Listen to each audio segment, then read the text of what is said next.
오늘 우리는 구원 얻는 믿음은 어떻게 얻게 되는가에 대해서 말씀드리겠습니다. 구원 얻는 믿음은 어떻게 얻어지게 되는가 하는 것에 대해서 살펴보겠습니다. 자, 첫 번째 문제 읽어보세요. 본문 16절을 읽으십시오. 여기서 사도 바울이 말하는 요점은 무엇입니까? 네, 16절 읽어보세요. 그러나 그들이 다 복음을 순종하지 아니하였도다. 이사야가 이르되 주여 우리가 전한 것을 누가 믿었나이까 하였으니. 아멘. 자, 이 16절에서 사도 바울이 말하는 요점은 무엇인가? 크게 두 가지가 있는데 첫 번째는 이것입니다. 모든 사람이 다 복음을 믿는 것은 아니라는 사실이 놀라운 일은 아니라는 것입니다. 모든 사람이 다 복음을 믿는 것이 아니라는 사실이 놀라운 것은 아니라는 것입니다.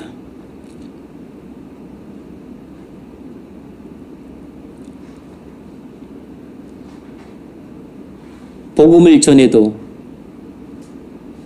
듣는 모든 사람들이 다 믿는 것은 아니라는 거죠. 믿는 사람도 있고 믿지 않는 사람도 있다는 것입니다. 거기 16절 나왔죠? 읽으세요. 그러나 그들이 다 복음을 순종하지 아니하였도다. 이사야가 이르되 주여 우리가 전한 것을 누가 믿었나이까 하였으니. 네. 이 16절은 바울이 이사야서 53장 1절을 인용한 것입니다. 이사야서 53장 1절. 우리가 전한 것을 누가 믿었느냐. 여호와의 팔이 누구에게 나타나느냐. 아멘. 집에서 영상으로 보시는 분들은 제가 클라우드에 올려놨으니까 교재에 참조하시면서 보시기 바랍니다. 이사야서 53장 1절에서 이사야는 이렇게 말했습니다. 우리가 전한 것을 누가 믿었습니까? 여호와의 팔이 누구에게 나타났습니까? 이 말은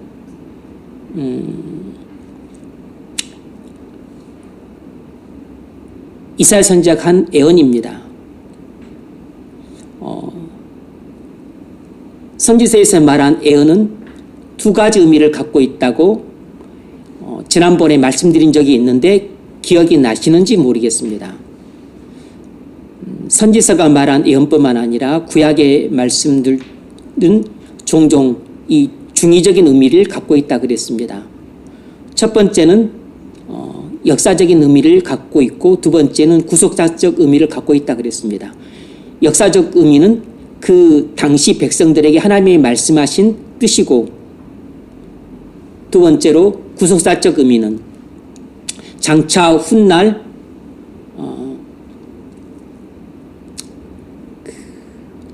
하나님 백성들에게 하신 하나님의 뜻이라 그랬습니다. 그래서 특별히 선지서의 예언의 말씀들은 첫 번째로 역사적 의미가 있는데 이 역사적 의미는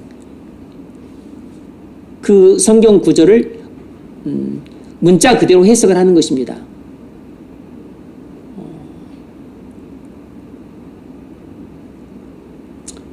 그러면 그냥 당시 백성들에게 하시는 하나님 말씀의 뜻을 이해할 수 있어요.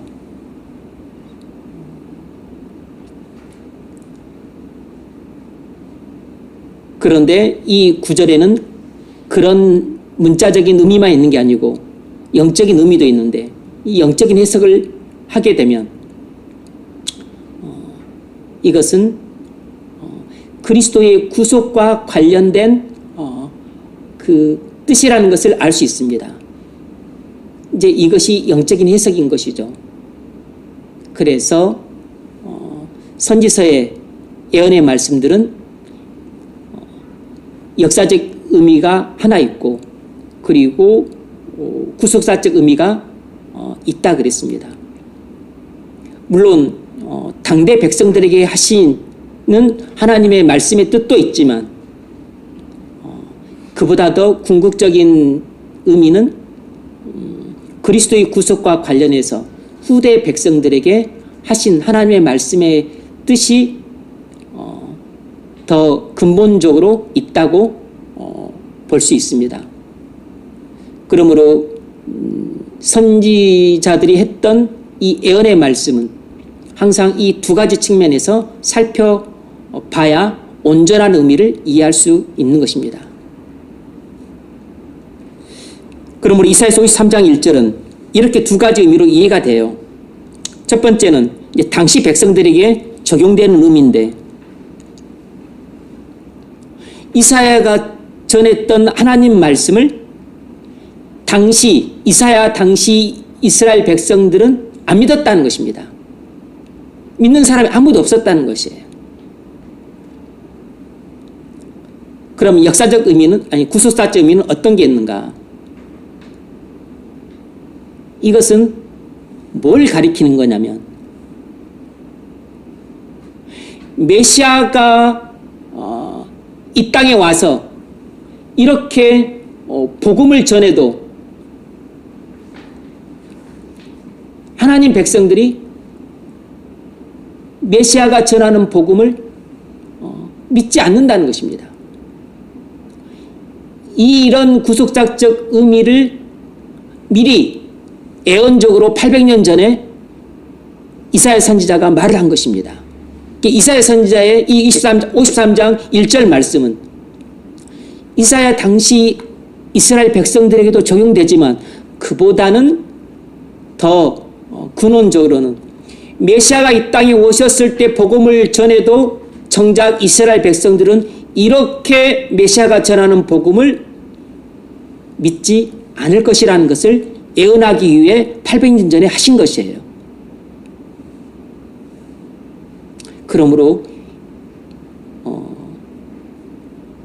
예언의 말씀을 역사적 의미로만 이해하게 되면 그것은 지극히 일부분만 이해한 것입니다.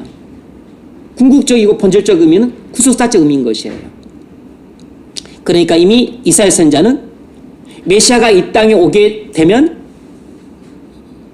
메시아가 이 땅에 와서 복음을 전할 때 이미 이스라엘 백성들은 메시아가 오면 메시아를 반갑게 맞이하고 환영하고, 그리고 그가 전하는 복음은 다 믿고 구원을 받게 될 것이라고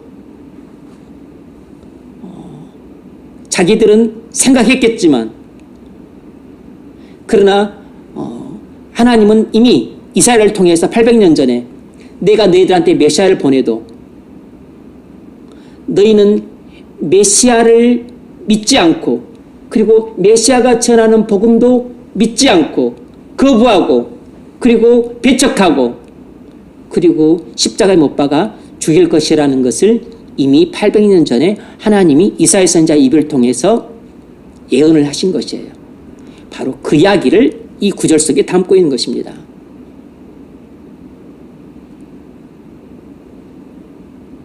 우리가 전한 것을 누가 믿었느냐? 여호와의 팔이 누구에게 나타났느냐? 이것은 궁극적으로 이사야 당시 백성들에게 1차적으로 한 것이지만, 궁극적으로는 메시아가 나타났을 당시 이스라엘 백성들을 향하여 하나님이 예언적으로 하신 말씀이신 겁니다.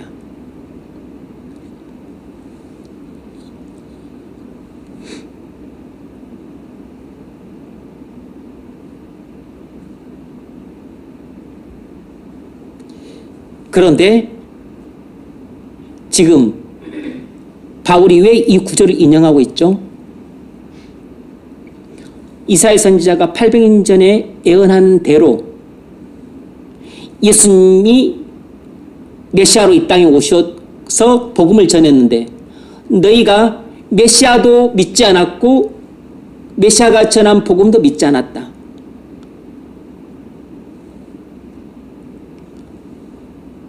그리고 내가 전하는 이 복음도 믿지 않았다.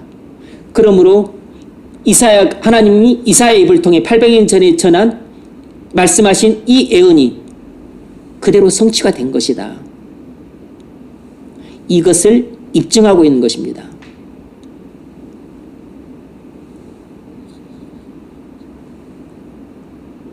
그래서 지금 유대인 너희들이 예수님이 메시아임을 믿지 않고 그가 전한 복음을 믿지 아는 것이 놀랄 만한 일이 아니고 이미 800년 전에 다 하나님이 예언하신 말씀이고 그것이 800년 뒤에 그대로 성취되고 있는 것이다 라는 것을 그들에게 깨우쳐주고 있는 것입니다. 그래서 유대인들은 자신들의 이 주 예수 그리스도를 믿지 않는 그 불신앙을 통해서 이사야의 예언이 진리라는 것을 자기들 눈으로 확인하고 있는 것입니다. 그래서 지금 바울은 이사야의 예언을 통해서 유대인 너희들의 불신이 하나님이 800년 전에 예언하신 말씀이라는 것을 확인시켜주고 있는 것이에요.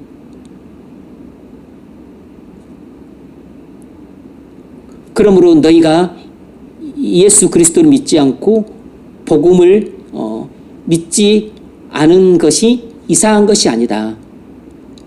이미 예언된 일이다 라는 것입니다. 우린 여기서 중요한 어떤 교훈을 발견할 수 있는데 그게 뭔지 문제 한번 읽어보세요. 사도 바울이 이사야 53장 1절을 인용하면서 이사야 당시 이스라엘 백성들의 불신앙과 바울 당시 유대인들의 불신앙을 통해서 이사야의 예언이 진리임을 입증하고 있습니다. 이러한 바울의 논증 방식을 통해서 우리는 무엇을 알 수 있습니까? 네, 한 세 가지 사실을 알 수 있는데 지금 바울은 이사야서 53장 1절을 통해서 이사야 당시 이스라엘 백성들도 불신앙 상태에 있었고 그리고 예수님과 바울 당시의 유대인들도 불신앙 상태에 있을 것이라는 것을 그 이사야 말씀을 통해서 입증을 했죠. 이사야 예언이 진리라는 걸 입증을 했습니다. 이런 바울의 논증 방식을 통해서 우리가 뭘 알 수 있는가? 첫 번째는 이것입니다.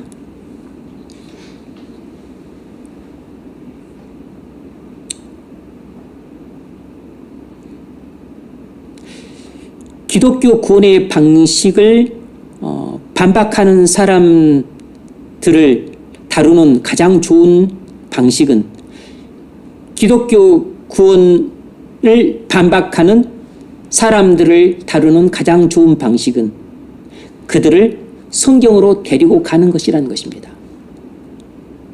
기독교 구원을 반박하는 사람들을 다루는 가장 좋은 방식은 그들을 성경으로 데리고 가는 것이라는 것이에요.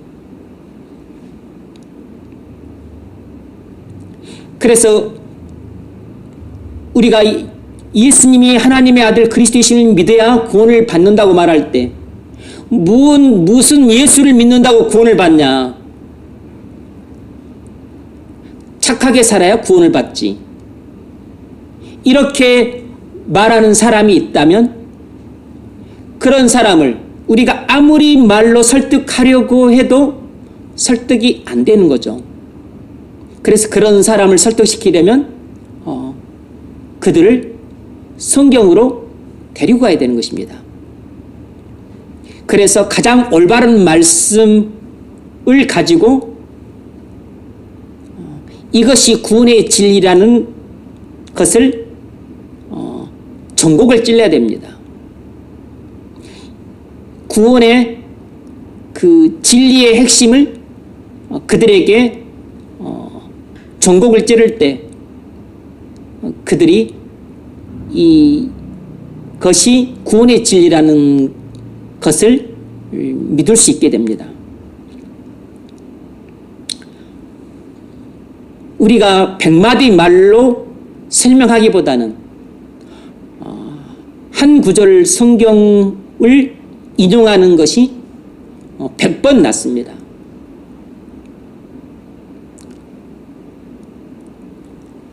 그래서 우리 목사들이 설교할 때 성경을 자주 인용하는 것이에요. 그런데 설교자가 설교할 때 성경보다 자꾸 무슨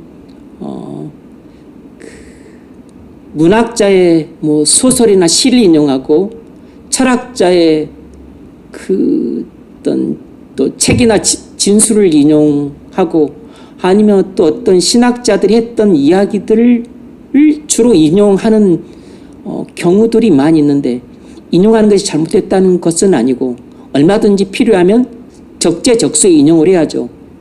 그런데 성경 인용은 찾아보기 힘들고 그냥 주로 그런 것들만 인용을 많이 하는 경우들이 있는데, 그건 대단히 현학적인 자세인데 설교자로서 아주 바람직하지 않습니다. 그것은 박학다식이 오히려 독이 되는 경우예요. 그런 경우는 바울이 고린도전서 2장에서 내 말과 내 전도함이 말과 지혜의 아름다움을 하지 아니하고 오직 성령의 나타남과 능력으로 하여 믿음이 말에 지혜 있지 않고 성령의 능력이 있게 하려 하였노라, 이렇게 하신 말씀과 배치되는 것입니다. 바울은 수사학과 철학에 능한 사람이었지만 그가 설교할 때 복음을 효과적으로 전하기 위한 도구로 그런 것들을 사용하지 않았어요.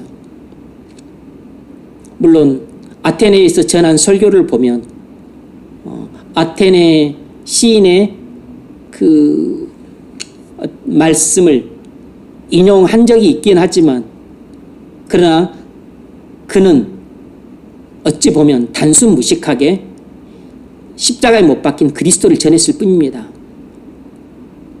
그가 미사 여구를 사용할 줄 몰라서 사용 안 한 게 아니고, 그가 철학에 대한 지식이 없어서 그런 철학자들의 그 주장을 인용을 안 한 게 아니에요.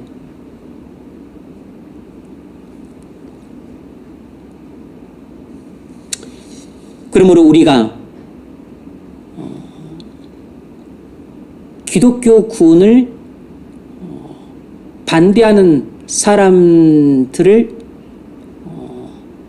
설득시키는 가장 좋은 방법은 100마디 말보다 그들에게 가장 적확한 성경 구절을 인용하는 것이라는 것을 기억하셔야 됩니다. 그러면 우리 모두가 성경에 능통해야죠. 성경이 무식하거나 아니면 성경을 암송하지 못해가지고 벙어리처럼 버벅거리면 전도 못하겠죠. 전도자가 성경도 몰라가지고 버벅거리는 그런 전도자는 없습니다. 두 번째로 뭘 할 수 있는가? 복음에 대한 모든 것이 구약 성경에 이미 예고되어 있다는 사실입니다. 복음에 대한 모든 것이 구약 성경에 이미 예고되어 있다는 사실입니다.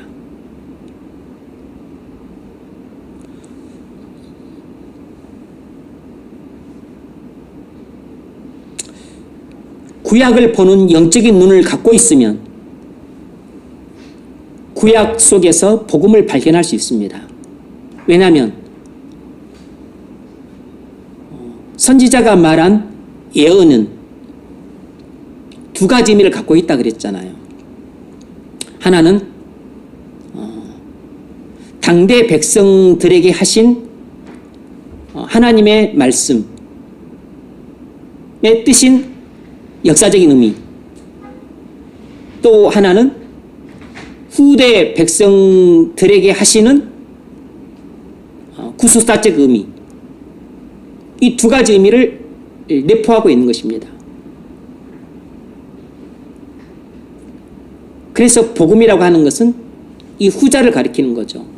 구약 성경 속에 복음이 담겨 있다고 하는 것은 바로 이 구약, 특별히 선지서의 이 예언의 말씀 속에는 구속사적 의미가 담겨 있기 때문에 그렇습니다. 그런데 꼭 선지서만은 아니고 창세기든 출애굽기든 레위기든 민수기든 성경의 이 구약 성경의 많은 구절 속에는 이렇게 구속사적 의미가 담겨 있기 때문에 구약 성경 속에도 복음이 있다고 말을 하는 것입니다. 구속사적 의미가 담겨 있기 때문에 구약 성경 속에 복음이 들어있다고 말을 하는 것이에요. 그러므로 우리는 구약 성경을 읽을 때 첫 번째 문자적인 해석을 해야 됩니다. 그래서 당대 백성들에게 하나님이 하신 말씀의 뜻이 무엇인가를 이해를 해야죠. 두 번째로 영적인 해석도 할 수 있어야 됩니다. 후대 백성들에게 하신 말씀의 뜻이 무엇인가? 그리스도의 구속과 관련해서 어떤 뜻을 갖고 있는가? 이것도 살펴야 됩니다. 전자가 역사적 의미, 후자가 구속사적 의미인 것이에요. 그래서 구약 성경을 읽을 때는 꼭 이 두 가지 관점으로 구약 성경을 보셔야 됩니다.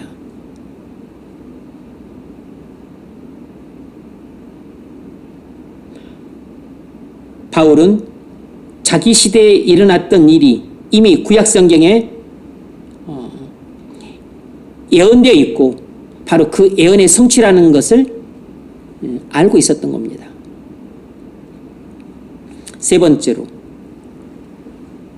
이 하나의 인용구만으로도 선지자들의 정황무한 영감을 보여주기에 충분하다는 것입니다. 이 이사야서 53장 1절 하나의 인용구만으로도 선지자들의 정황무한 영감을 보여주기에 충분하다는 것입니다.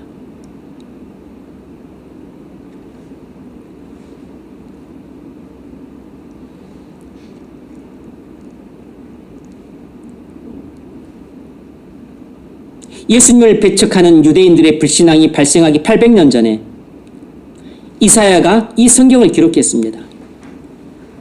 이스라엘 백성들이 자기들의 메시아를 배척할 것이라고 누가 상상했겠어요? 이스라엘 민족이 전부 메시아를 고대하고 있었습니다.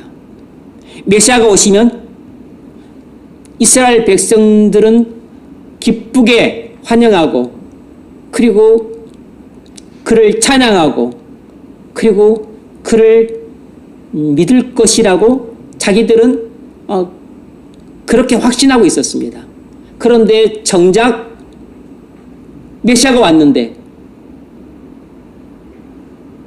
이스라엘 백성들은 메시아를 알아보지 못했습니다.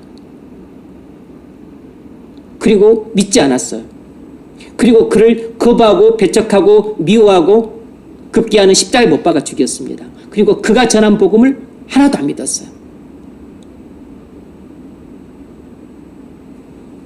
이사야 선지자가 800년 전 했던 예언이 그대로 성취가 된 것입니다.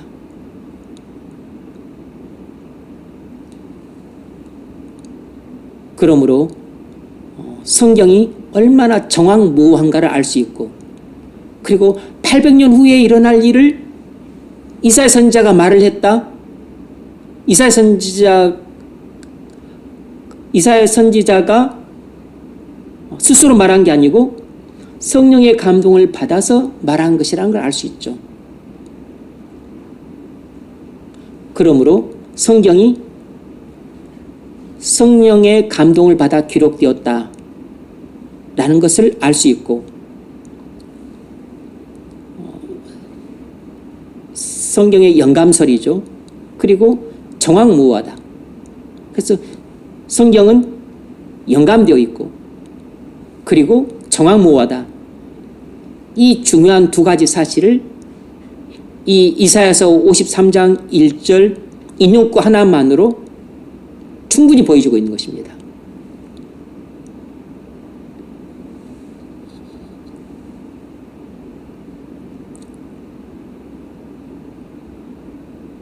우리의 전하는 말을 누가 믿었느냐? 그리스도가 전하는 복음을 아무도 안 믿었습니다. 12명과 또 나중에 120문도 외에는 아무도 안 믿었어요. 그 수많은 이스라엘 백성들 중에 거의 안 믿었습니다.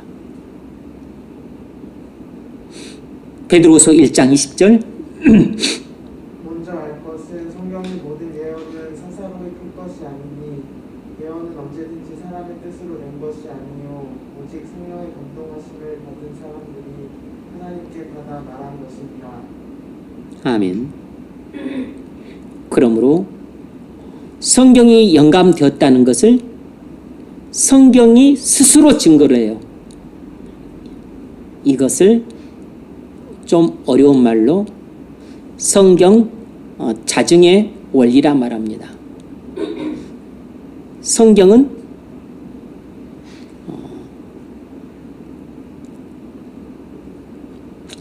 하나님 말씀이라는 것을 성경 스스로가 증거해요. 이것을 성경 자증의 원리라고 말을 해요. 성경이 하나님 말씀이라는 것을 인간의 힘을 빌리지 않고 또 사람들의 증언을 빌리지 않고 어떤 소설가의 책이나 시인의 노래를 빌리지 않고 성경은 이 하나님 말씀이라는 것을 성경은 스스로 증거를 합니다.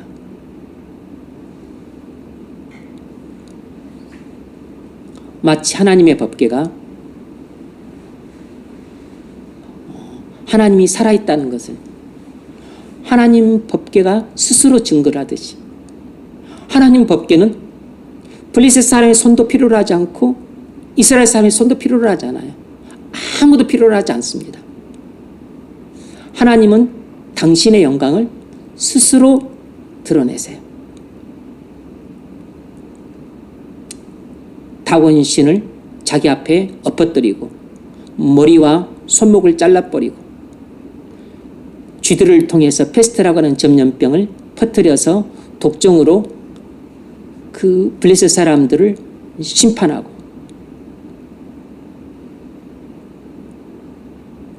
그리고 블레셋 제사장들과 그 점술가들의 마음과 생각을 작용하셔서 그래서 법궤를 베세메스로 옮기게 하세요. 하나님은 스스로 모든 일을 다 하실 수 있으세요. 절대 사람의 힘을 빌리지 않습니다.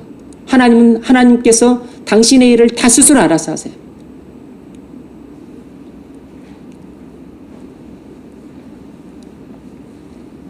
세 번째로 두 번째 16절에서 사도 바울이 말하는 요점이 무엇인가? 두 번째 요점은 진실로 문제되는 것은 믿음이라는 것입니다. 진실로 문제되는 것은 믿음이라는 것이에요. 16절 다시 한번 읽으세요. 그러나 그들이 다 복음을 순종하지 아니하였다. 이사야가 이르되 주여 우리가 전한 것을 누가 믿었나이까 하였으니. 아멘. 이사야가 복음을 전했는데 아무도 안 믿었습니다. 이게 문제는 믿음인 거죠. 여러분, 복음을 믿었다고 해서 다 믿는 것은 아닙니다. 복음을 듣고도 전혀 믿지 않을 수 있어요. 복음을 듣고 믿는 사람도 있지만 믿지 않는 사람도 있습니다. 누구든지 다 복음을 들을 수 있지만 누구든지 다 복음을 믿는 건 아니에요.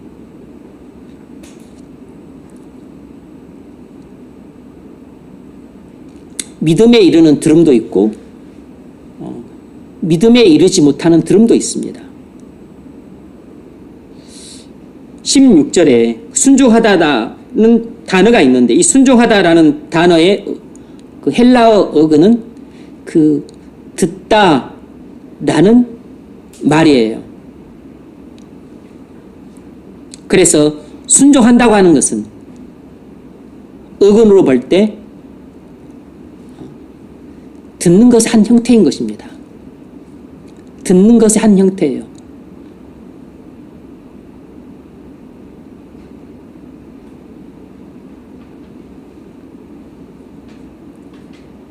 그래서 우리가 실제 회화에서도 그런 말을 씁니다.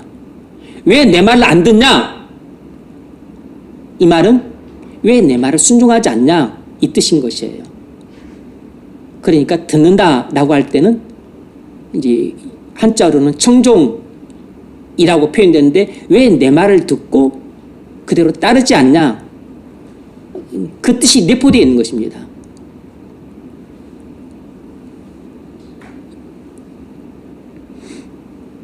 이사야서 6장 9절. 여호와께서 이르시되 가서 이 백성에게 이르기를 너희가 듣기는 들어도 깨닫지 못할 것이요 보기는 보아도 알지 못하리라 하여 이 백성의 마음을 둔하게 하며 그들의 귀가 막히고 그들의 눈이 감기게 하라. 염려하건대 그들이 눈으로 보고 귀로 듣고 마음으로 깨닫고 다시 돌아와 고침을 받을까 하노라 하시기로. 아멘. 이 이사야서 6장 9절을 문자 그대로만 이해를 하게 되면 본 뜻을 완전히 오해하게 됩니다. 문자적인 뜻은 하나님이 마치 이스라엘 백성들이 혹시 듣고 믿을까봐 염려해서 못 보게 하고 못 듣게 하고 못 믿게 하고 회개를 못하도록 일부러 하려고 애쓰는 것처럼 이해할 수 있습니다. 아닙니다. 이건 하나님이 역설적으로 말하신 것이에요. 하나님의 본 뜻을 역설적으로 말씀하신 것이라고. 하나님이 이사야 선지자를 통해 그렇게 구원의 복음을 전해도 이스라엘 백성들이 마음이 둔해서 종시 보지를 못하고 듣지를 못하고 믿지를 않았습니다. 그래서 회개하려 들지 않았어요. 그래서 하나님은 내가 내 종을 통해서 말씀을 전하는데 제발 눈으로 보고 귀로 듣고 그리고 마음으로 믿어라. 그리고 제발 회개해라. 그런 의미로 말씀을 하시되 이렇게 완전히 뒤집어서 역설적으로 지금 말씀을 하고 계신 것입니다.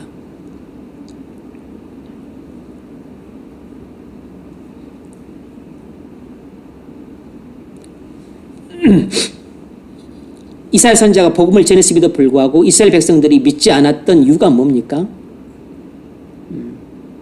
마음이 둔해서예요. 마태복음 13장 14절. 이사야의 예언이 그들에게 이루어졌으니 이르렀으되 너희가 듣기는 들어도 깨닫지 못할 것이요 보기는 보아도 알지 못하리라. 이 백성들의 마음이 완악하여져서 그 귀는 듣기에 둔하고 눈은 감았으니 이는 눈으로 보고 귀로 듣고 마음으로 깨달아 돌이켜 내게 고침을 받을까 두려워하리라 하였느니라. 그러나 너희 눈은 보므로 너희 귀는 들음으로 복이 있도다. 아멘.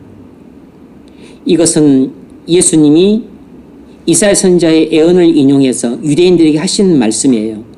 14절 15절은 유대인들에게 하신 말씀입니다. 약간 변형해서 인용을 하셨죠. 너희는 들어도 깨닫지 못하고 봐도 알지 못하고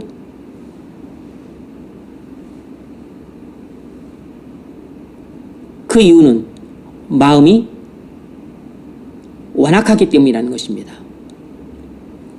16절은 제자들을 향해 하신 말씀이에요. 그런데 제자들은 볼 수 있는 눈을 갖고 있기 때문에 복되고 들을 수 있는 귀를 갖고 있기 때문에 복되다는 것입니다. 제자들의 마음은 완악하지 않다는 거죠. 부드럽다는 것입니다.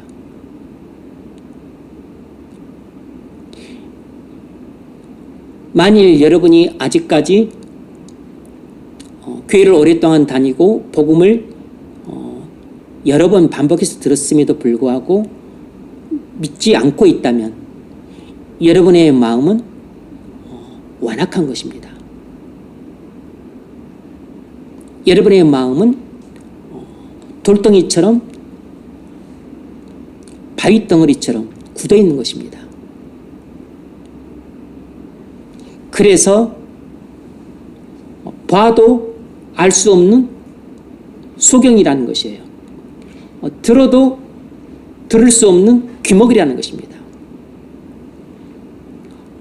마음으로 깨달을 수 없을 정도로 마음이 바위덩이처럼 굳어 있다는 것입니다.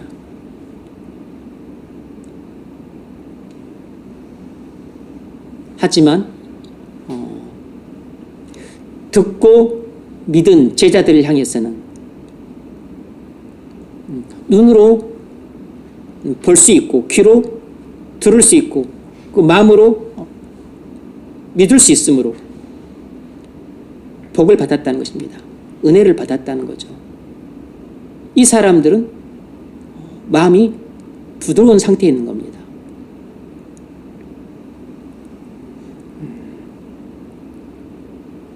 오늘 말씀도 마찬가지예요. 오늘 설교를 듣지만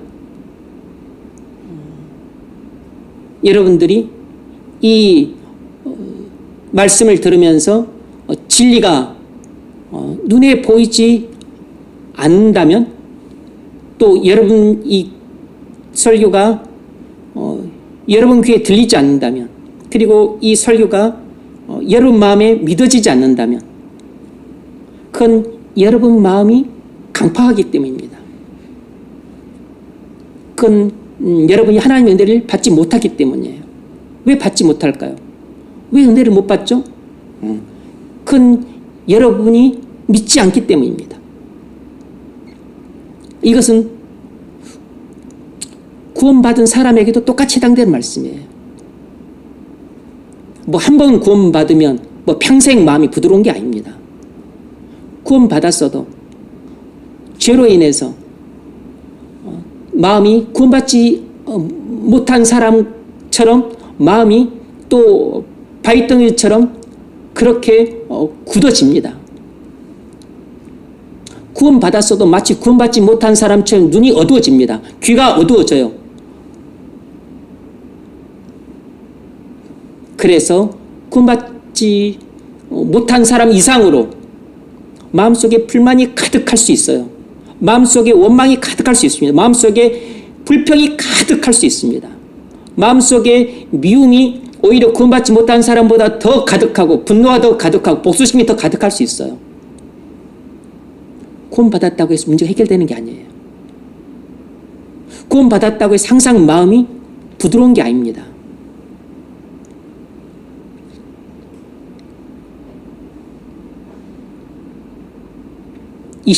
사도행전 28장 23절 그들이 날짜를 정하고 그가 유숙하는 집에 다니오니 바울이 아침부터 저녁까지 공론하여 하나님의 나라를 증언하고 모세의 율법과 선지자의 말을 가지고 예수에 대하여 전하더라.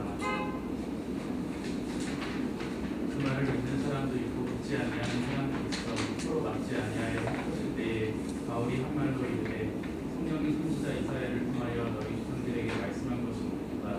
들었을 때 이 백성이 가서 말하기를 너희가 듣기는 들어도 도무지 깨닫지 못하며 보기는 보아도 도무지 알지 못하는도다. 이 백성들의 마음이 무둔하여져서 그 귀로는 둔하게 듣고 그 눈은 감았으니 이는 눈으로 보고 귀로 듣고 마음으로 깨달아 돌아오면 내가 고쳐줄까 함이라 하였으니 그런즉 하나님의 이 구원이 이방인에게 보내어진 줄 알라. 그들은 그것을 들으리라 하더라. 아멘. 바울도 예수님처럼 그 이사야서 6장 9절 이하 말씀을 인용을 하고 있는데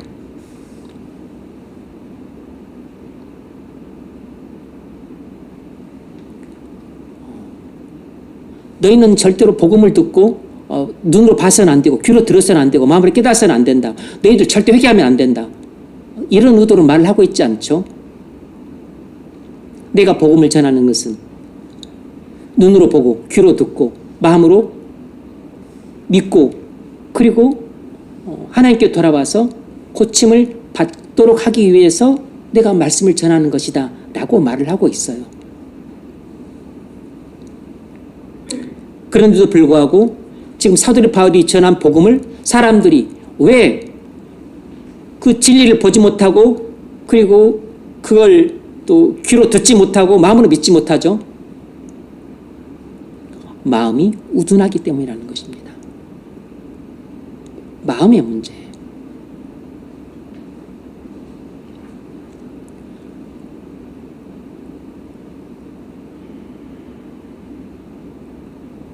마음이 우둔하기 때문에 복음을 들어도 믿지 못하는 것입니다. 그래서 복음은 항상 믿는 사람과 믿지 않는 사람을 분리시킵니다. 복음은 항상 믿는 자와 믿지 않는 자를 이렇게 분리시켜요.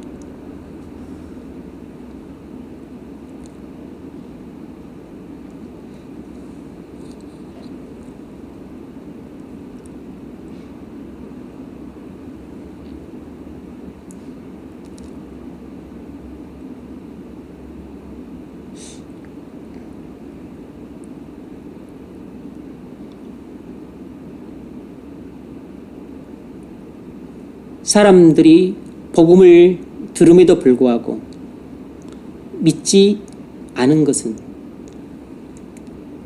본인의 마음이 강팍하기 때문입니다. 둔하기 때문이고 우둔하기 때문이라고.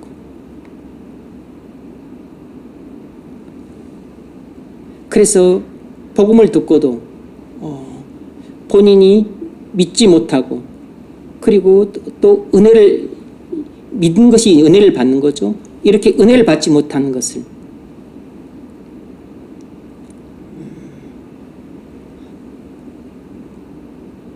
다른 사람 탓을 하는 사람들이 있습니다. 그 사람들이 정말 마음이 강팍한 사람인 거예요. 그 사람이 정말로 마음이 둔한 사람이고 우둔한 사람인 겁니다. 본인 마음이 강팍한 거잖아요. 본인의 마음이 발등이처럼 굳어서 복음을 거부한 거잖아요.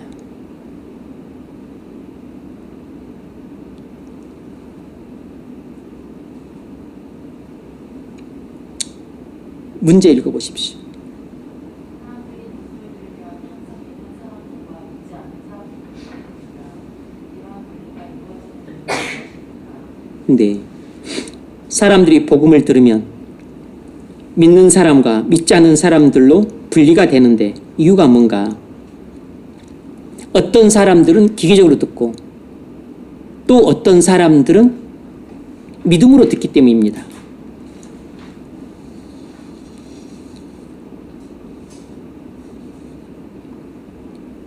어떤 사람들은 쉽게 말하면 그냥 마이동풍으로 듣고 어떤 사람들은 말씀을 붙잡기 때문인 거예요. 복음을 그냥 듣는 것과 믿음으로 듣는 것과는 전혀 다릅니다. 모든 듣는 것이 같은 게 아니에요. 동일한 시간에 동일한 장소에서 동일한 말씀을 들어도 사람들이 다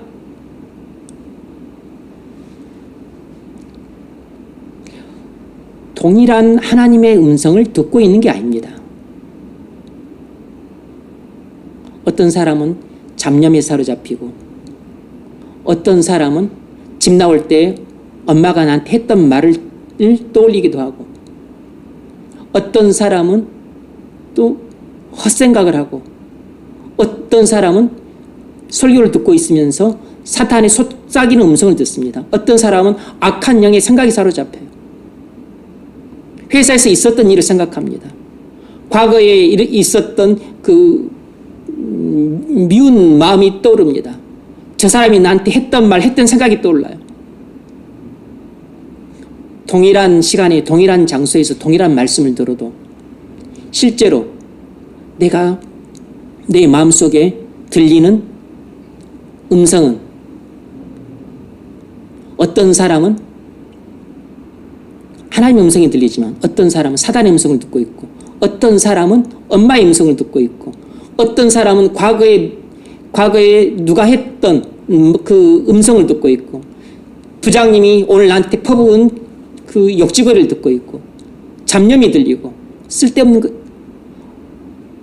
각기 다른 음성을 듣고 있는 것이에요.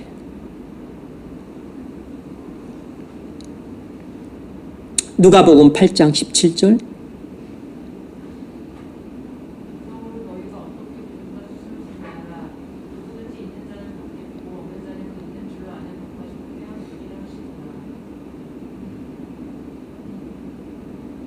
그러므로 너희가 어떻게 들을까 스스로 삼가라.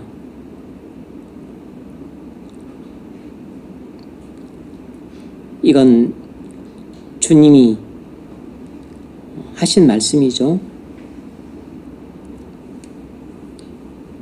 어떻게 듣는가 하는 태도가 중요하다는 것입니다.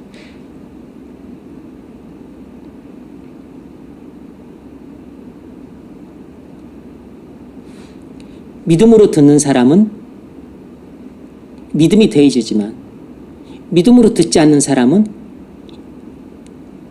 있는 것마저 빼앗긴다는 것입니다. 이것이 진리라는 것을 우리는 잘 실감을 못하는데 믿음으로 듣는 사람은 믿음이 성장합니다. 믿음으로 듣는 사람은 그 은혜를 받음으로 은혜가 마음의 곳간에 차곡차곡 쌓여요. 그래서 은혜의 부자가 됩니다. 근데 믿음으로 듣지 않는 사람은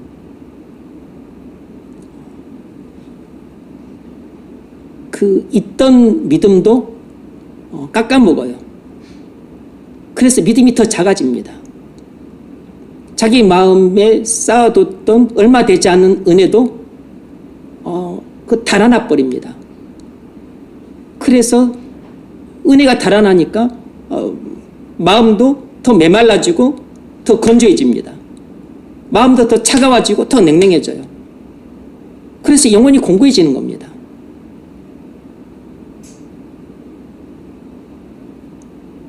말씀을 믿음으로 받냐?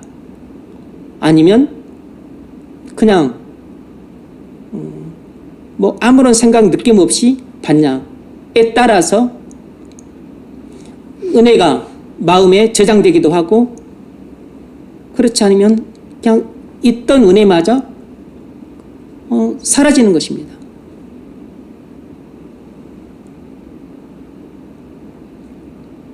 그래서 주님이 이렇게 말씀하신 것이에요. 그러므로 너희가 어떻게 듣는가 스스로 삼가라.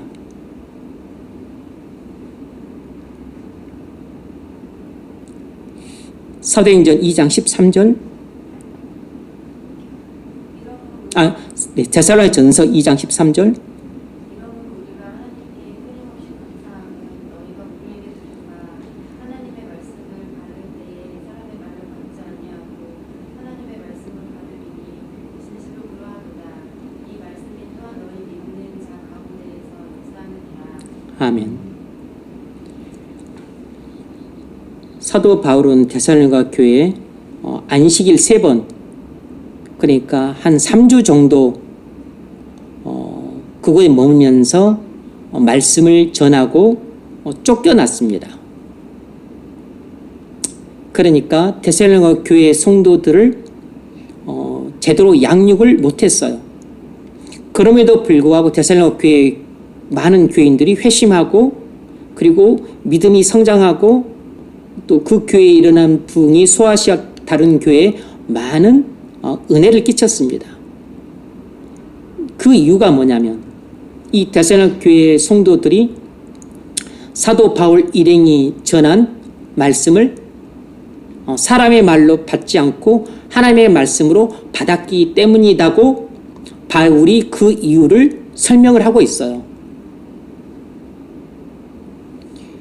정말로 믿음이라고 하는 것이 뭐 대단한 것 같지만 그냥 그 본질은 그거인 거죠. 그것이 설교든 가르침이든 성경을 읽었을 때든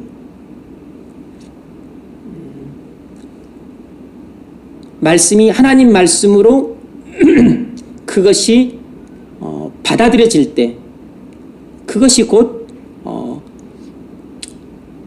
믿음인 것입니다. 그냥 그 말씀이 하나님 말씀으로 그것이 그냥 아무런 거부감 없이 받아들여지는 것입니다. 그것이 믿음인 것이에요. 그건 마음이 아주 부드럽기 때문입니다. 스펀지처럼 말씀을 빨아들이고 있는 것이죠. 마음이 어린아이 살처럼 부드러운 것입니다.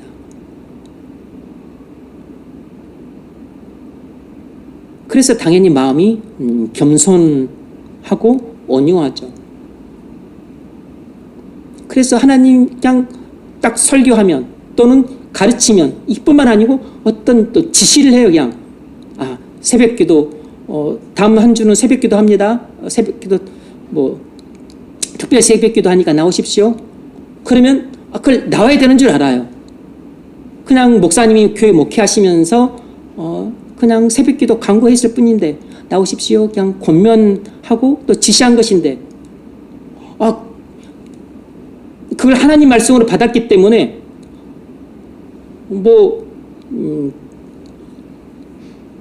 고시 공부를 하고 있어도 나오는 것입니다.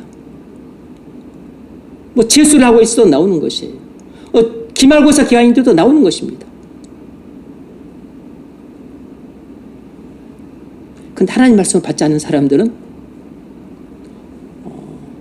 그냥 충분히 시간이 되는데 안 나와요. 교회 앞에 사는데 안 나옵니다. 차도 있는데 안 나와요. 시간이 널브러지고 대학생이라서 그냥 널널함에도 불구하고 안 나옵니다. 이유는 너무 간단해요. 한 사람은 그건 설교도 아니고 가르침도 아니에요. 그냥 교회 광고입니다. 광고. 새벽기도 하니까 이번 주는 새벽기도 나오십시오.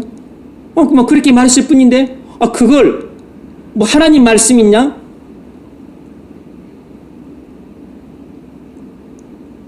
아주 또 중요한 시험 기간이고 중요한 일인데도 불구하고 나옵니다. 하나님 말씀을 받지 않은 사람들은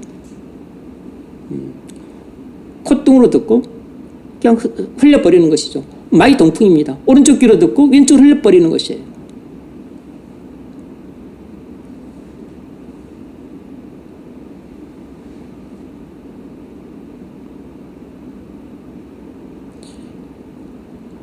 그래서 그냥 말씀을 하나님 말씀, 사람의 말로 받지 않고 하나님의 말씀을 받는 사람은 3주간 복음을 들어도 30년 복음을 듣는 사람보다 훨씬 더 큰 믿음을 갖게 됩니다. 30년간 말씀을 들어도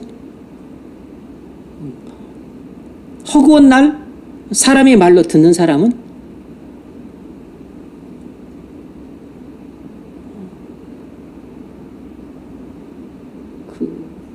겨자씨만한 믿음도 없어요. 여러분도 아시겠지만 겨자씨 작잖아요. 티끌만한 믿음도 없습니다. 지금 군어는 믿음을 말하는 것입니다. 군어는 믿음이 없어요. 물론 군어는 믿음이 없다고 해서 믿음이 전혀 없는 건 아닌 거죠. 다른 믿음은 있죠. 하나님을 믿고 성경을 믿고.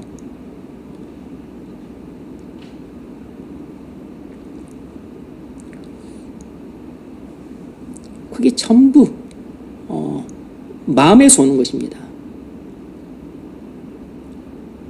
한 사람은 마음이 어린아이 살처럼 부드럽기 때문에 설교도 믿고 가르침도 믿고 심지어 그냥 목사님이 그냥 목회하시면서 하시는 권면인 거죠. 근데 그 권면이 무슨 거짓말 해라, 은행 털어라 이런 듣지 말아야 될 권면이 아니잖아요. 그냥 새벽기도 합니까? 나오십시오. 그걸 하나님 말씀으로 믿으면 하나님 말씀인 거죠.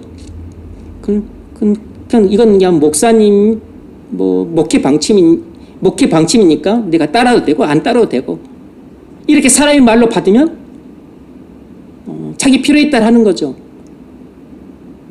이렇게 목사님 말씀을 목사님 목회 방침을 그냥 사람의 말로 받으면 내가 필요한 부분 받고 안 필요한 부분 안 받는데 이걸 하나님의 말씀을 받으면 그냥 성경 말씀처럼 반드시 순종해야 되는 줄 알고 순종하는 것입니다.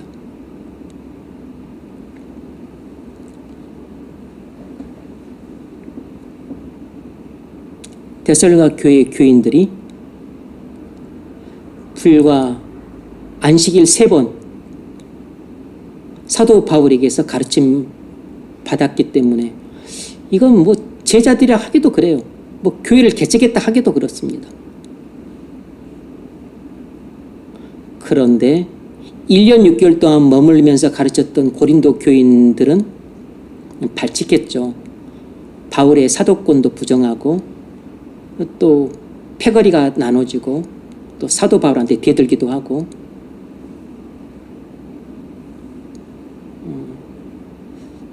뭐 가장 지저분한 쓰레기 같은 교회 가운데 하나가 고린도 교회입니다. 1년 6개월 동안 양육을 받았지만 그랬어요. 그런데 3주간 교육을 받았던 데살로니가 교회 성도들은 늘 사도 바울을 사모했습니다.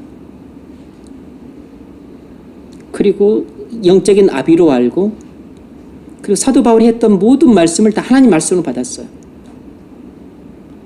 그래서 믿음이 일취월장했고 분명한 회신자들이 많이 나타났고 교회에 부흥이 일어나서 소아시아 교회에도 소문이 났던 것이에요.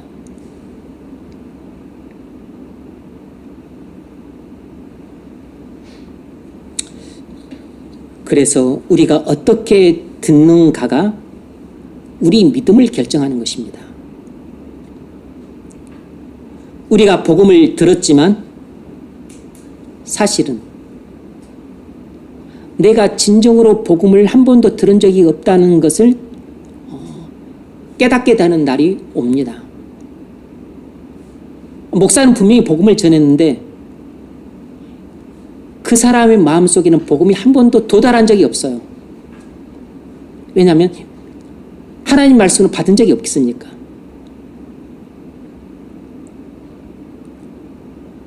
그것을 한 번도 믿음으로 받은 적이 없기 때문에 왜냐하면 본인 마음이 완악해서 그걸 다 커트했기 때문에 마음이 바위덩어리처럼 강팍해서 다 말씀이 튕겨져 나갔기 때문이에요.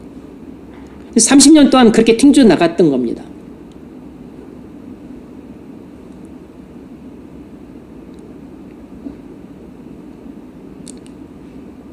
그러고서 죽게 되면 주님께 딱 이 말씀을 듣게 됩니다.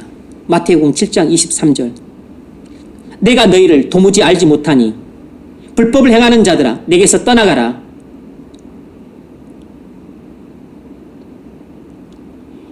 이런 청천벽력 같은 심판의 말씀을 듣게 돼요.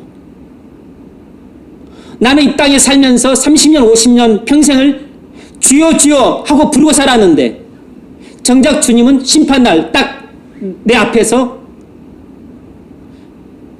내가 너희를 도무지 알지 못하니 불법을 행하는 자들아 내게서 떠나가라. 이렇게 심판의 선언을 듣게 돼요.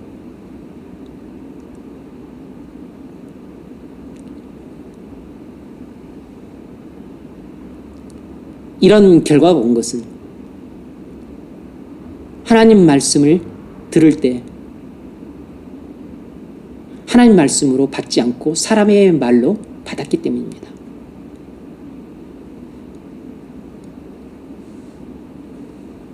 그래서 하나님 말씀을 받을 때 이 사람이 사람의 말로 받는가 하나님 말씀으로 받는가 하는 것은 자기 마음을 보면 알아요.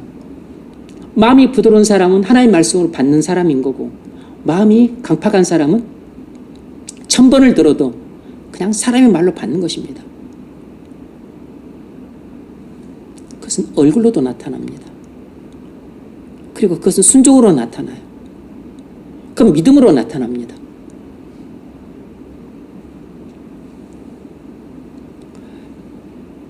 예수 믿고 구원받아서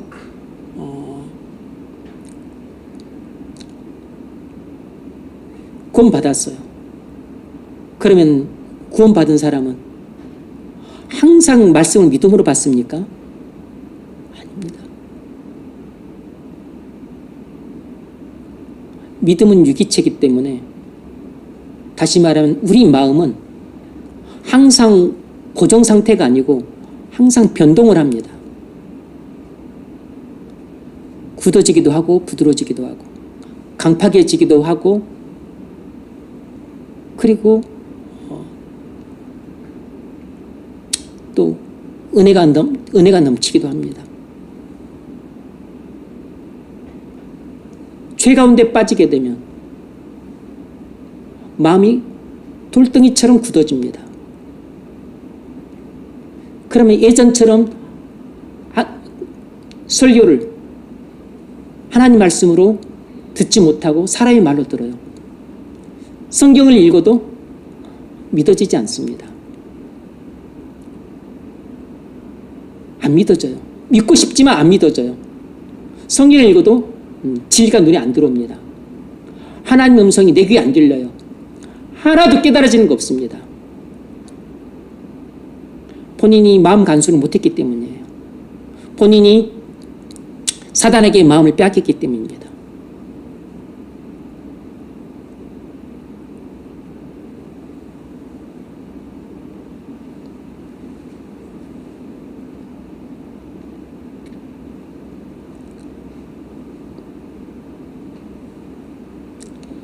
여러분,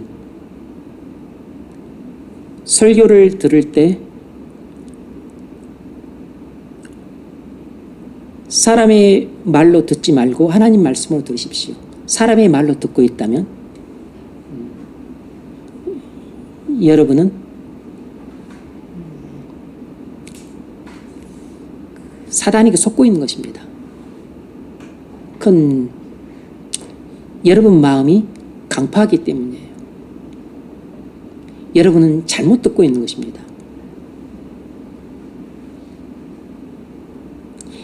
성경을 읽을 때 그것이 믿어지지 않는다면 성경을 잠시 내려놓고 기도를 해야 돼요. 성경을 읽는데 하나도 감동이 안 된다면 성경을 내려놓고 무릎을 꿇어야 됩니다. 성경을 읽는데 눈에 안 들어온다면 그냥 성경을 붙잡은 상태에서 기도해야 돼요. 내 눈을 열어 주의 법에 귀한 것을 보게 해달라고 기도해야 됩니다. 내 죄로 인해서 눈이 어두워져 있는데 내 죄가 무엇인지 알게 해주셔서 회개하겠다고 기도해야 됩니다. 성경을 읽는데 주의 음성이 안 들려요. 그것은 죄로 인해서 내 귀가 막혔기 때문입니다. 그건 하나님 잘못이 아니에요. 하나님이 졸고 있다가 나한테 은혜를 줘야 될 시간에 은혜를 안 주고 있는 게 아닙니다. 내 귀가 막혔기 때문에 하나님의 음성이 안 들리는 것입니다. 내 눈에 죄 비늘이 씌워졌기 때문에 내가 못 보고 있는 것이에요. 내 마음이 돌덩이처럼 굳어졌기 때문에 깨닫지 못하고 있는 것입니다.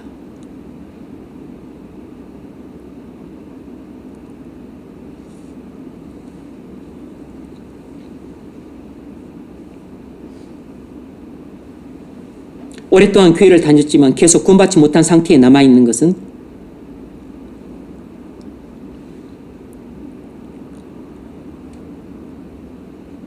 복음을 들어도 한 번도 하나님 말씀으로 그걸 받지 않았기 때문이에요. 복음을 하나님 말씀으로 받으십시오. 그러면 구원받습니다. 구원받는 것이 무척 그 어려운 일처럼 느껴집니다. 그러나 사실상 원리를 따지면 아주 간단해요. 왜냐하면 믿으면 즉시 구원을 받기 때문입니다. 두 번째 문제 읽으십시오. 본문 17절을 읽으십시오. 사도 바울은 믿음이 어떻게 산출된다고 말하고 있습니까? 믿음은 어떻게 산출됩니까? 네, 이제 두 번째 문제가 실질적으로 우리에게 중요한 문제인데 구원 얻는 믿음은 어떻게 갖게 됩니까? 라는 뜻입니다. 구원 얻는 믿음은 어떻게 얻게 됩니까? 라고 하는 질문인데 답변은 두 가지로 할 수 있습니다. 첫 번째는 들음이에요. 이건 그 17절 말씀에 근거해서 하고 있는 거죠. 들음입니다. 17절 읽어보세요. 그러므로 믿음은 들음에서 나며 들음은 그리스도의 말씀으로 말미암아 됩니다. 아멘. 구원 얻는 믿음을 가지려면 들어야 됩니다. 듣지 않고서는 믿을 수 없어요. 문제는 어떤 종류의 들음인가 하는 것입니다. 어떤 종류의 들음인가는 사도행전 16장을 살펴보면 알 수 있습니다. 사도행전 16장 13절 시기에 우리가 기도할 곳이 있을까 하여 문밖 강가에 나가 거기 앉아서 모임 여자들에게 말하는데 그와 드라시아에 있는 자세 목각 장사로서 하나님을 섬기는 루디아라 하는 한 여자가 말을 듣고 있을 때 주께서 그 마음을 열어 바울의 말을 따르게 하신지라. 그와 그 집이 다 세례를 받고 우리에게 청하여 이르되 만일 나를 주 믿는 자로 알거든 내 집에 들어와 유하라 하고 강권하여 머물게 하니라. 아멘. 그 강가 기도에 참여한 많은 여인들이 있었지만 바울의 설교를 듣고 믿은 여인은 루디아 한 여자밖에 없었어요. 그러면 도대체 왜 다른 여자들은 구원 얻는 믿음을 갖지 못하고 왜 루디아 혼자만 구원 얻는 믿음을 갖게 되었는가? 들음이 남달랐기 때문입니다. 도대체 어떤 들음이었기 때문에 그랬을까요?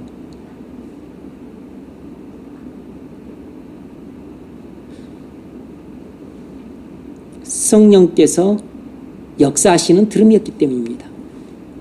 9절에는 주께서 그 마음을 열어 그랬습니다. 성령이 그 마음의 문을 여셨기 때문이에요.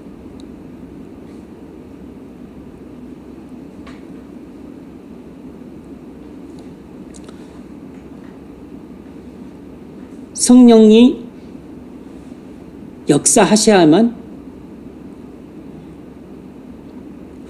구원 얻는 믿음을 가질 수 있습니다. 성령이 역사하는 들음을 해야 구원 얻는 믿음을 가질 수 있는 것이에요.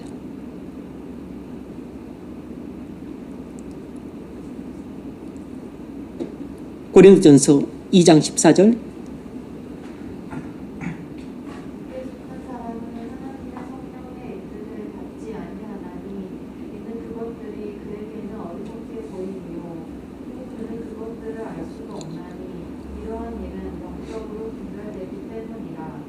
아멘. 육에 속한 사람은 복음을 믿지 않습니다. 다시 말하면 죄의 지배를 받고 있는 사람들은 복음을 믿지 않아요. 그래서 그런 사람들에게는 복음이 어처구니 없는 말로 들립니다. 어리석은 말로 들려요. 왜냐하면 그 마음이 열리지 않았기 때문입니다. 성령이 역사하지 않았기 때문에 그 마음이 열리지 않은 것이에요.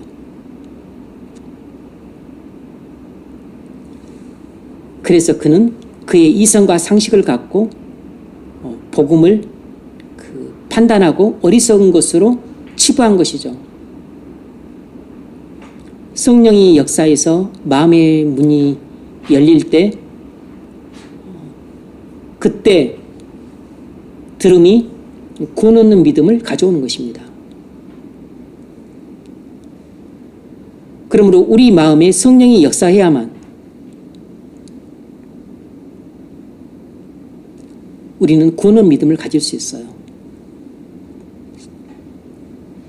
두 번째 요소가 뭐냐면 우리가 구원 얻는 믿음을 가지려면 첫 번째는 들음이 필요하고 두 번째는 그리스도의 말씀이 필요합니다. 17절 그러므로 믿음은 들음에서 나며 들음은 그리스도의 말씀으로 말미암았느니라. 아멘. 무엇을 들어야 되느냐? 그리스도의 말씀을 들어야 돼요. 그리스도의 말씀을 듣는다는 게 무슨 말이죠? 그리스도께서 하신 말씀을 들어야 된다는 뜻인가요? 아닙니다. 그리스도에 관한 말씀을 들어야 된다는 뜻입니다. 다시 말하면 주 예수 그리스도에 관한 복음을 들어야 된다는 뜻이에요. 핵심만 말하자면 십자가에 못 박히신 그리스도를 들어야 됩니다. 고린도전서 1장 21절 하나님의 지혜에 있어서는 이 세상이 자기 지혜로 하나님을 알지 못하므로 하나님께서 전도에 미련한 것으로 믿는 자들을 구원하시기를 기뻐하셨다. 유대인은 표적을 구하고 헬라인은 지혜를 찾으나 이제는 십자가의 구멍인 그리스도를 전하니 유대인에게는 거리끼는 것이요 이방인에게는 미련한 것이로되. 아멘. 사람은 설교를 듣고 구원을 받는데 그 설교 내용이 무엇이냐면 십자가에 못 박히신 그리스도를 전하는 것이에요. 그게 복음인 거죠. 그러니까 사람은 그냥 복음 설교를 듣고 구원을 받는다는 것입니다. 베드로전서 1장 23절에서도 베드로가 이렇게 말했습니다. 우리가 거듭난 것은 썩어질 씨로 된 것이 아니요 썩지 아니할 씨로 된 것이니 살아있고 항상 있는 하나님의 말씀으로 되었느니라. 아멘. 자, 문제 읽어보십시오. 믿음을 상실하는 데 있어서 핵심적인 두 가지 요소는 무엇입니까? 우리가 믿음을 얻는 데 있어서 가장 중요한 두 가지 요소는 무엇입니까? 네. 그냥 지금 2번 문제랑 같은 말이에요. 구원 얻는 믿음을 얻으려면 두 가지 중요한 핵심 요소가 뭔가 17절의 근거에서 하고 있는 말인 것입니다. 구원 얻는 믿음을 얻는데 가장 중요한 두 가지 요소가 뭔가? 첫 번째는 성령의 역사입니다. 그것을 17절에서는 들음이라는 말로 표현을 했어요.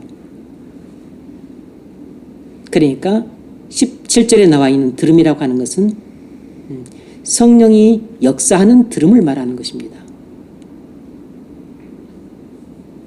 성령이 역사하지 않으면 아무 소용없는 것입니다. 두 번째는 그리스도의 말씀이 필요해요. 다시 말하면 복음이 필요하다는 것입니다. 이럴 때는 꼭 십자가에 관한 이야기만 들어야만 구원받을 수 있다는 뜻으로 오해하시면 안 됩니다.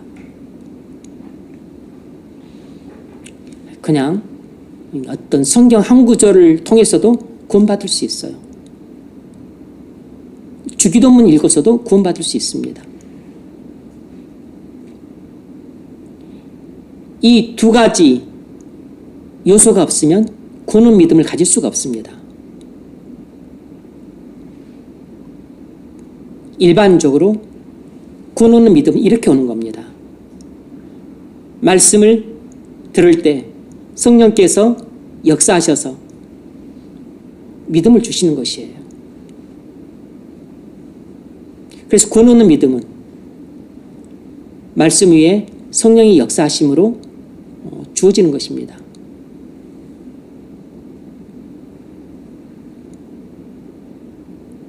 무엇이 더 주도적인 요소인가?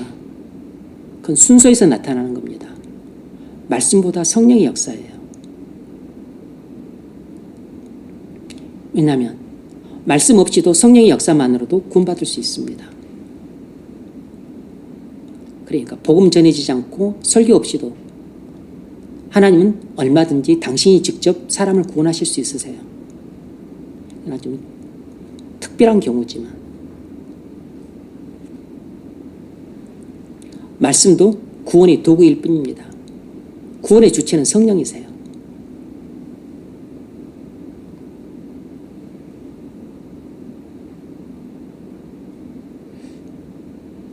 우리 청교도 신앙을 가진 목회자들이 중 제가 아는 분들은 대부분 다 훌륭한 분들이라 생각을 하는데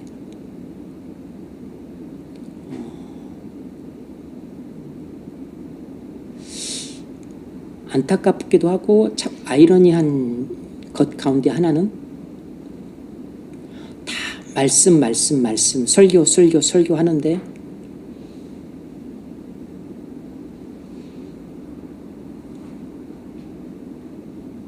참 조심스러운 이야기이긴 하지만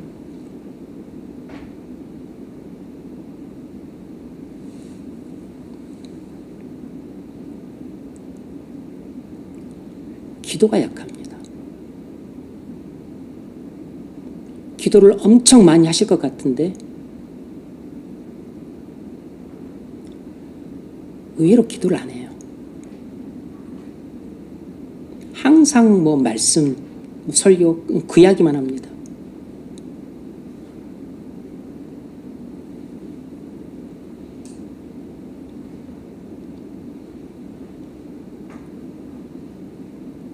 그런데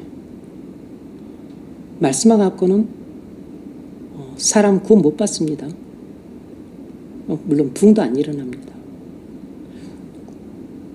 구원의 주체도 말씀이 아니고 성령이에요. 부흥의 주체도 말씀이 아니고 성령입니다. 물론 구원도 말씀을 통해서 이루어지고 부흥도 말씀을 통해서 이루어지지만 근데 구원과 부흥의 주체는 말씀이 아니고 성령이에요. 성령을 역사하시게 하는 그 가장 주된 방법은 기도입니다.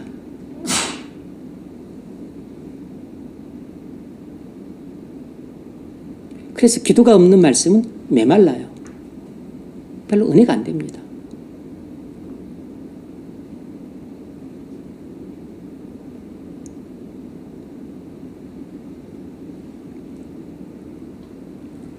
이런 이유 때문에 절에서 환경이 절에서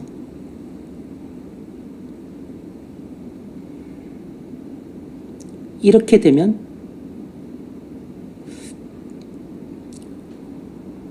그렇게 말씀을 우리만큼 강조하지 않고 또 약간 지식이 부족할지라도 오히려 기도를 많이 하는 그 사람들에 비해서 오히려 약할 수 있습니다.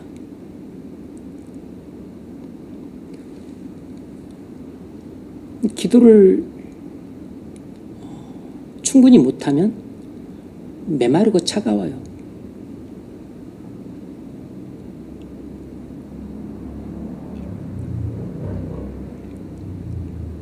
원래 우리 믿음의 선배인 청교도 목사님들이 기도를 많이 하셨던 분들이죠. 근데 지금 청교도 신앙을 추구하는 목회자들은 되게 말씀에 대한 자부심이 강하고 또 프라이드가 강한 것 같은데 항상 말씀만 이야기하지 기도에 대해서는 잘 이야기를 안 하고 소홀히 여깁니다. 물론 기도가 중요하지 않다고 말하는 사람은 아무도 없어요. 기도가 중요하지 않다고 생각하는 목사님이 어디 있겠습니까? 근데 정작 기도가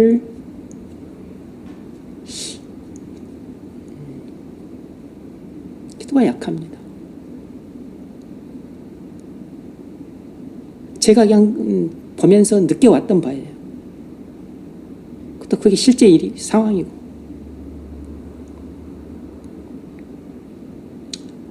다른 분들 뭐 걱정할 게 아니죠. 뭐 제 자신을 더 걱정해야 될 것이니까. 여러분도 마찬가지입니다.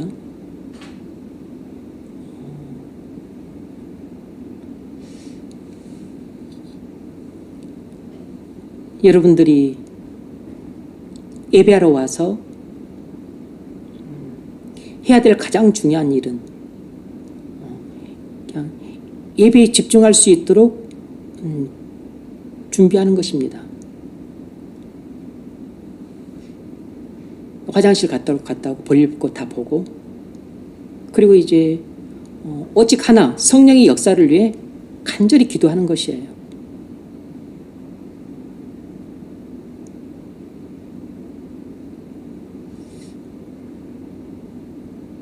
목사가 기도를 하는 이유도 이제 뭐 교회 전반을 위해서 다 기도를 하죠. 또 교인들 뭐 영육간의 생활을 위해서, 그리고 뭐 또 나라와 민족을 위해서 여러 가지 또 사람들 도구를 위해서 하지만, 목사가 이렇게 기도하는 가장 중요한 이유 가운데 하나는 성령의 역사를 위해 기도를 하는 것입니다.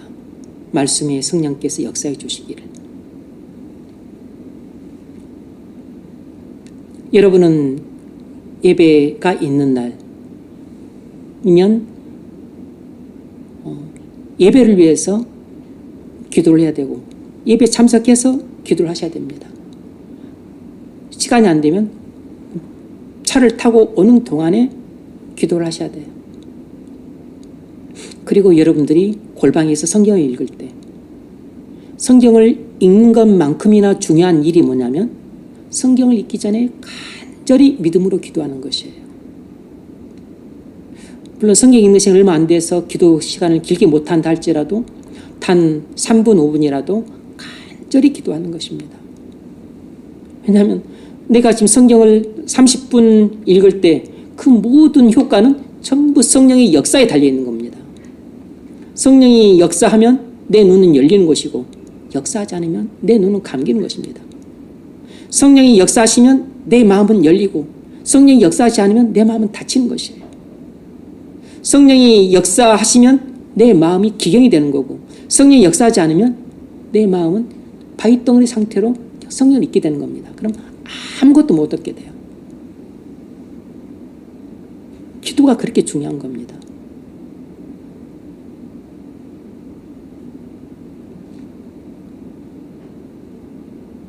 그런데 성경 읽을 때만 그럼 기도하면 되는가?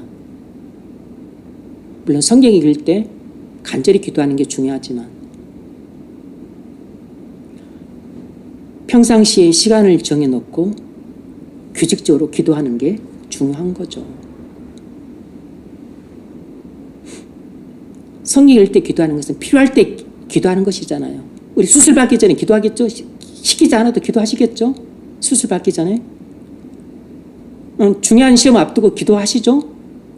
필요하니까 기도하는 거잖아요.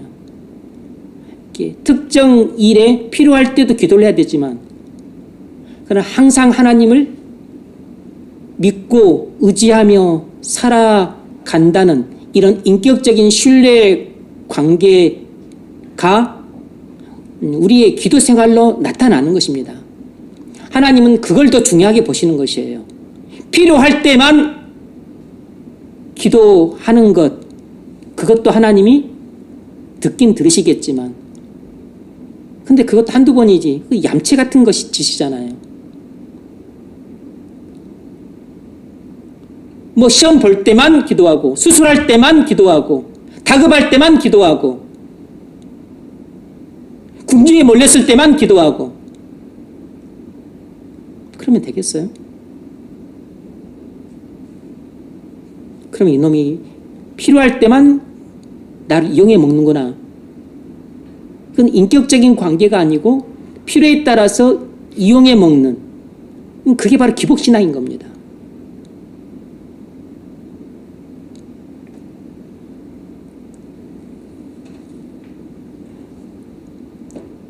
기복신앙은 하나님 말씀을 믿음으로 순종했더니 복을 받았다. 뭐 그런 이야기라면 무슨 꼭 기복신앙 이야기를 꺼내는 이해를 잘못하는 사람이 있는데 그건 이해를 잘못한 겁니다. 본인이 이해를 잘못해놓고 나서 그런 또 이해를 잘못할 수 있죠. 근데 자꾸 그런 헛소리를 하게 되면 은혜가 안 되고 그냥 오히려 그 시험에 들어요. 그런 용어는 아주 기본적인 용어니까 이해를 못해가지고 아직까지 이해를 못해가지고 그렇게 버벅거리면 안 됩니다. 내가 복받기 위해서 하나님이 이용해 먹는 것이 기복신앙이고 믿음으로 순종했을 때 하나님께 복을 주셨다. 그럼 우리는 항상 믿음으로 순종할 때 하나님께서 우리에게 복을 주신다. 그건 기복신앙이 아니라고 그냥 성경의 가르침이지.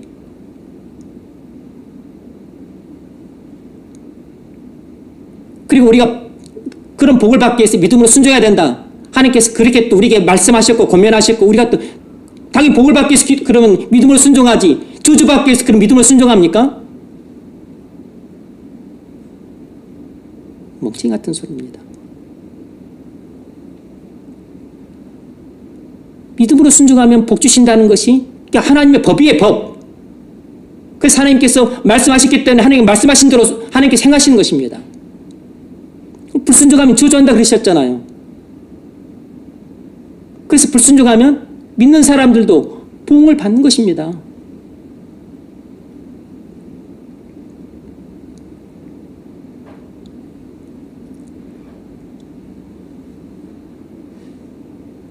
구원 얻는 믿음을 갖는데 가장 중요한 두 가지 요소는 첫 번째는 성령의 역사예요. 두 번째는 그리스도의 말씀입니다. 이 두 가지 중요한 요소 잊지 마십시오. 근데 그 중에서도 가장 중요한 것은 성령의 역사입니다. 성령의 역사를 위해 우리가 할 수 있는 게 뭐죠? 1차적으로 우리가 할 수 있는 것은 기도입니다. 기도. 그리고 말씀을 들을 때 하나님의 말씀으로 받는 것이에요. 그러면 그리스도의 말씀을 통해 성령께서 역사하십니다.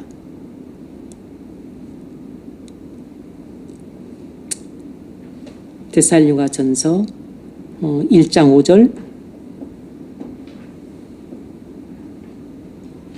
이는 우리 복음이 너희에게 말로만 이른 것이 아니라 또한 능력과 성령과 큰 확신으로 된 것입니다. 아멘. 여러분이 저를 위해서도 꼭 기도해 줄 게 있습니다. 바로 성령의 역사를 위해 기도를 해 주십시오. 복음이 말만 임하지 않고 능력을 임하도록, 성령을 임하도록, 큰 확신이 임하도록 여러분의 기도가 절대적으로 필요합니다. 여러분이 저한테 다른 건 안 주더라도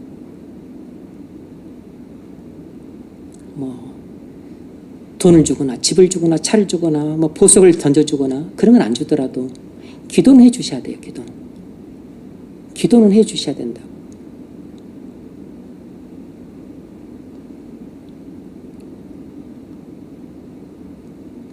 기도를 못하는 사람은 기도를 못한다면 저한테는 줄 필요 없지만 그러면 여러분 다른 것을 통해서라도 하나님께 헌신을 하셔야 됩니다. 여러분 믿음이 없어서 기도를 못한다면 다른 것을 통해서 하나님께 헌신을 하십시오. 그러나 여러분 자신을 위해서나 저를 위해서나 교회를 위해서 가장 필요한 건 기도입니다. 기도. 왜냐하면 성령이 역사를 하셔야 되니까. 중요한 것은 성령이 역사를 하시는 것이에요. 우리가 기도를 하는 가장 중요한 이유는 성령의 역사를 위해 기도를 하는 겁니다.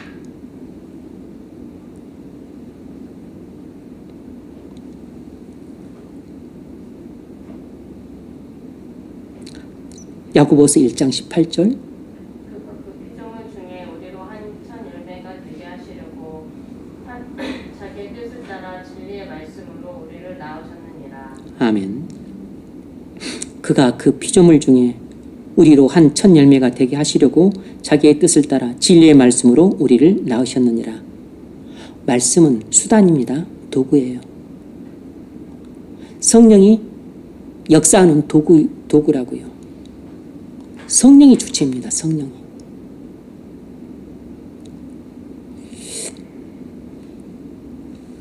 적용 질문. 여러분은 설교를 사람의 말로 듣고 있습니까? 아니면 하나님 말씀으로 듣고 있습니까? 네. 설교를 하나님 말씀으로 들으시기 바랍니다.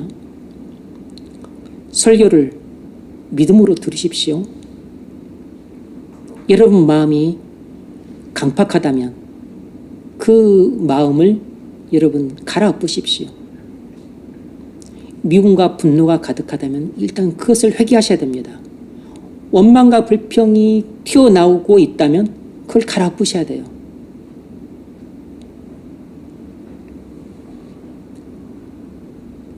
여러분 예배에 참석할 때 도착해서 기도하셔야 됩니다. 예배가 있는 날이면 새벽에 기도할 때 예배를 위해서 기도하셔야 돼요. 다시 말하지만 성경을 읽을 때 물론 기도하시겠지만 간절히 믿음으로 기도하십시오. 그럼에도 불구하고 성경을 읽는데 진리가 눈에 안 들어온다. 그러면 다시 한번 기도를 하십시오. 귀에 하나님 음성이 안 들린다. 다시 한번 기도하세요. 마음에 감동이 없다. 다시 한번 무릎을 꿇고 기도를 하십시오.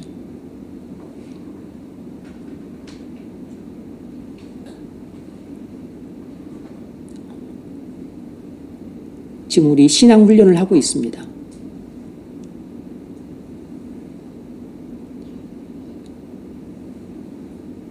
이제 한 3주 남았나요? 한 3주 남은 것 같은데 지금까지 잘 못해왔다 할지라도 3주 동안 최선을 다해서 유정의 미를 거둘 수 있기 바랍니다.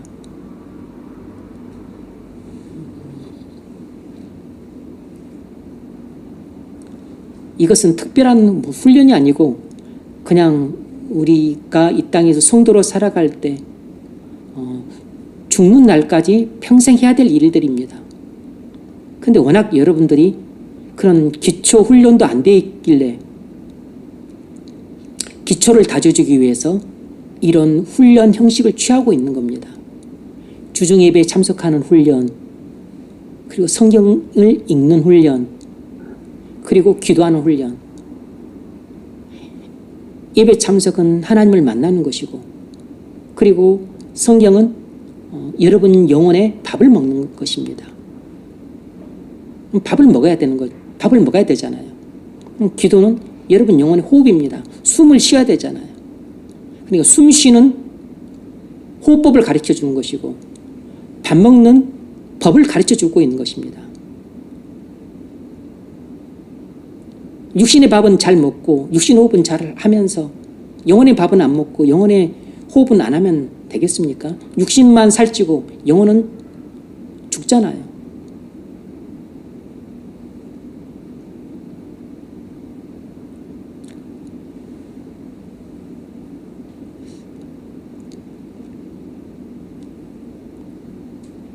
여러분의 영혼 구원과 성령 충만함을 위해서 하는 것이고, 궁극적으로는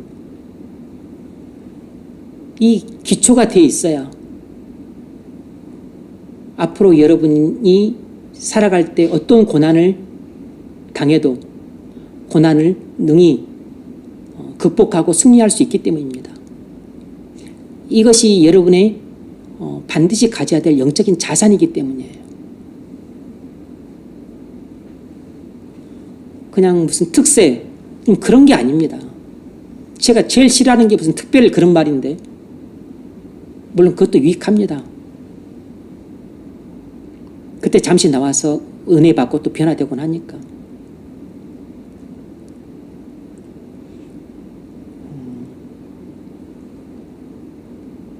여러분 나와서 기도하십시오.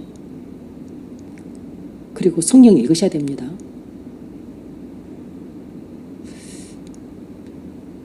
지금 제가 하는 말을 사람의 말로 받으면 또 여러분은 뭐 아무런 변화가 없지만 믿음으로 받으면 순종을 합니다. 그러면 여러분에게 변화가 찾아오는 것이에요.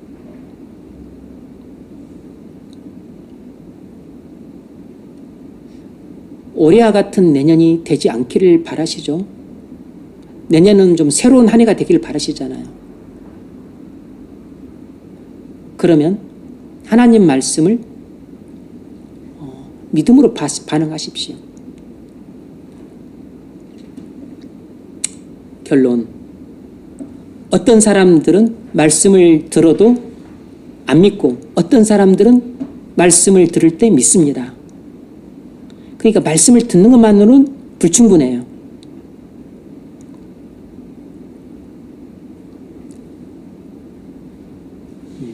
성령이 역사하심으로 듣기를 바랍니다.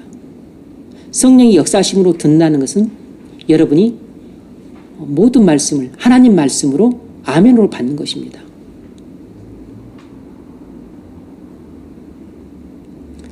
사단의 속삭임이나 아니면 또 잘못된 해석을 엉뚱하게 아멘으로 받으면 안 되고,